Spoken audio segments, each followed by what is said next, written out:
श्रोते हो नमस्ते. आपल्या सर्वांना शुभ दिवस.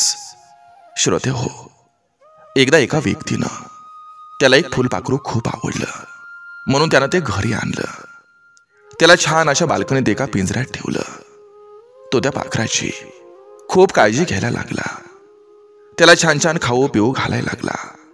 त्याच्यासोबत गप्पा मारायला लागला, कारण त्याला ते पाखरू खूप आवडत होतं. त्याच्यावर त्या व्यक्तीचं खूप प्रेम होतं. पण हळूहळू त्याच्या लक्षात आलं की ते पाखरू खुश नाही. आपण त्याला एवढं सगळं देतोय, पण त्याला कदाचित हे सगळं नकोय. ते पाखरू फक्त शरीरानं आपल्या जवळ आहे, पण मनानं मात्र नाही, याची जाणीव त्याला व्हायला लागली. मग दुसऱ्या दिवशी त्यानं त्या पाखराला हवेत सोडून दिलं. ते पाखरू आपल्यापासून लांब राहिलं तरी चालेल, पण आनंदी राहावं अशी त्याची भावना होती. पाखरू गेल्यावर त्याला दिवसभर करमलं नाही, पण त्याला स्वतःपेक्षा त्या पाखराचा आनंद महत्वाचा वाटत होता. रात्र झाली आणि ते पाखरू परत आलं, कारण ते आता त्याच्या प्रेमात पडलं होतं. पाखरू परत पिंजऱ्यात जाऊन बसलं. त्या व्यक्तीनं पिंजऱ्याचा दरवाजा काढून टाकला, पण त्यानंतर ते पाखरू कधीच त्या व्यक्तीला सोडून उडून गेलं नाही. श्रोते हो, प्रेमाचं बंधन हे मनानं स्वीकारलेलं असावं, मनावर लादलेलं नाही. नक्की विचार करा. चला, आजही आपल्यासाठी सुंदर विचारांची ही शिदोरी, ही मालिका अशीच पुढे घेऊन आलोय. चला करूया सुरुवात सुंदर विचारांना, सुंदर सुविचारांना.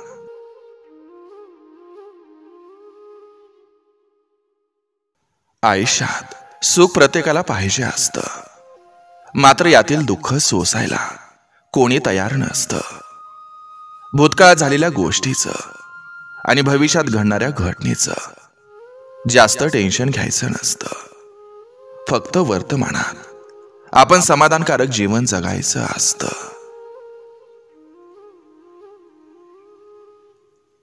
बायको हे नवऱ्याच्या आयुष्यातलं मोगऱ्याचं फूल असतं, ज्या फुलाचा दर्व आयुष्यात सुख दुःखात हवा असतो.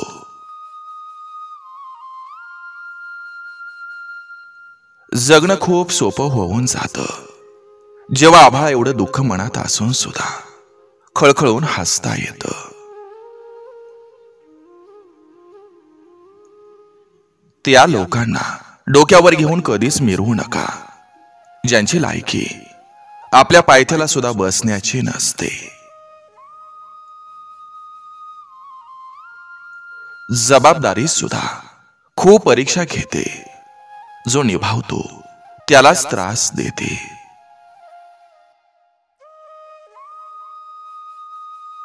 नवरा बायकोच्या संसारामध्ये वय निघून गेलं की समजून येतं, आयुष्य प्रेमात जगायचं होतं, ते पण भांडणात हेवदावं करण्यात वय निघून गेलं.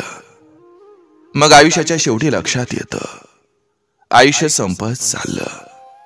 तसंच आपलं नातं हे सुद्धा संपत चाललंय. त्यामुळे किती भांडणं झाली तरी लगेच मिटवून प्रेमानं राहा, कारण वेळ निघून गेली की ती परत पुन्हा भेटत नाही.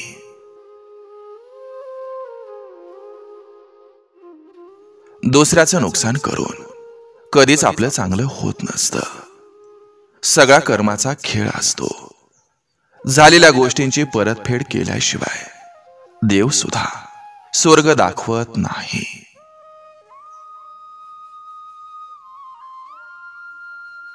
धक्का ओसरल्यावर जी कृती माणूस करतो त्यावरून त्याचे संस्कार प्रकट होत असतात. सगळ्याच गोष्टी धरून ठेवायच्या नसतात. काही गोष्टी सोडून दिल्या की त्या आनंद देतात.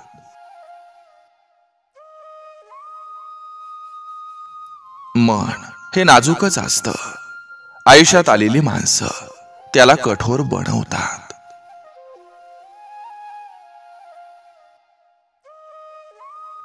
काम नसतानाही फेरफटका मारून येण्याचं एकमेव ठिकाण म्हणजे शेती. आठवण एकाला आली तर मन दुसऱ्याचं भरून यावं. नातं असं असावं की दुराव्यात ही काळजात उरून राहावं.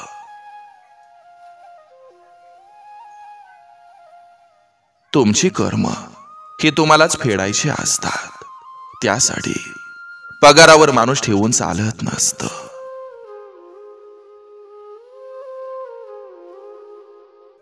जेव्हा जीवनाच्या वाटेवर संघर्ष नावाचा काटा येतो तेव्हा अगदी नाजूक असणारे पाय सुद्धा कणखर होत असतात. कोणतंही नातं टिकवण्यासाठी हिंमत लागत नाही, तर एकमेकांची किंमत कळावी लागते. कारण किंमत कळाली की हिंमत आपोआप येत असते. उपस्थिती ही जर विनाकारण अपमान देणारी असेल तर अनुपस्थित राहणं हे शहाणपणाचं असतं.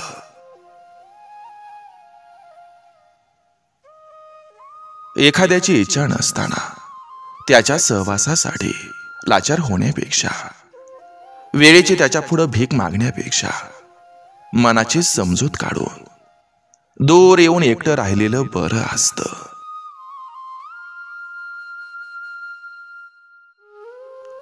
हजारो नाती असतात, पण आयुष्यभर साथ देतं ते महत्वाचं नातं म्हणजे नवरा बायकोचं नातं.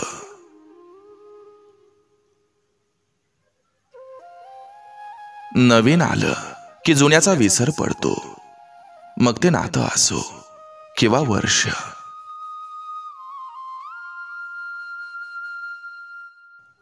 सगळी स्वप्न पूर्ण होतात, फक्त शेवटपर्यंत साथ देणारा हात हा आपल्या हातामध्ये पाहिजे.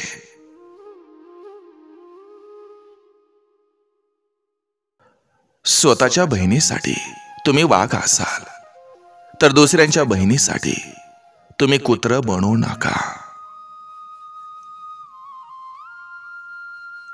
कुलूप बंद केलं तरीही जबाबदारी असते ती चावी सांभाळण्याची.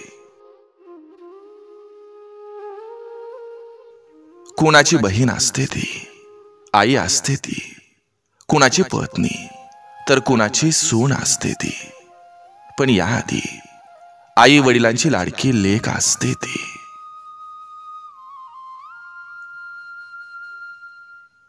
आपल्या आवडत्या व्यक्तीसोबत मस्ती करण्यात एक वेगळीच मजा असते. जी व्यक्ती आपल्याला मनापासून आवडते तिला रोज बघितल्याशिवाय करमत नसतं.